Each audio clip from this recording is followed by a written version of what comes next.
జై శ్రీరామ. 63 మంది నాయనాళ్లలో అడిగల్ నాయనారు ఒకరు. చోళరాజ్యములో కావేరీ నది ఒడ్డున తిరువారూరులో అడిగల్ నాయనారు అనే బ్రాహ్మణుడు ఉండెను. తిరువారూరు గ్రామములో వాల్మీకనాథుడు వెలిసిన శివాలయము ఉన్నది. అడిగల్ నాయనారు ఒకరోజు ఆలయమంతా దీపాలు వెలిగించి ఆ కాంతి వెలుగులో వాల్మీకనాథుడు దైవాన్ని చూడాలని అనుకున్నాడు నాయనారు.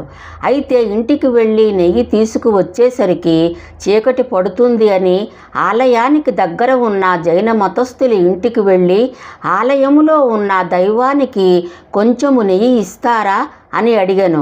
జైన మతస్థులు పరిహాసముగా కంటిలో నిప్పు కంఠములో విషాన్ని ఉంచుకున్న పరమశివునికి, మానవ మాతృడివి, నువ్వు దీపము పెట్టడము ఏమిటి అని వెక్కిరించారు. నీకు దీపాలు పెట్టాలని ఉంటే నీళ్లతో వెలిగించుకో అనిరి. ఆ మాటలకు చిన్నబోయిన నాయనారు తనకు జరిగిన అవమానము దుఃఖముతో శివునకు చెప్పుకొనెను. పరమశివుని హృదయము కరిగి నాయనారుతో ఇలా అనెను, భక్త, వారు చెప్పినట్టు నీటితోనే దీపాలు వెలిగించు అని శివమహదేవుడు చెప్పెను. ఆ మాటలు విన్న నాయనారు వెంటనే ఆలయములో ఉన్న బావిలో నీళ్లు తోడి ఆ నీటితో దీపాలు వెలిగించాడు.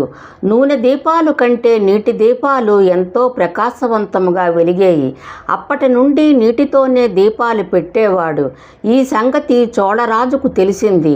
నాయనారు మహత్యాన్ని విని ఆలయమునకు అధికారిగా నాయనార్ని నియమించాడు రాజు. అడిగల్ నాయనారు ప్రతి సంవత్సరము వైభవముగా ఉత్సవములు జరిపేవాడు. నాయనారు జీవించినంతకాలము శివభక్తితో దీపాలు వెలిగించి చివరకు శివసాయుధ్యము పొందాడు అడిగల్ నాయనారు. జై శ్రీరామ.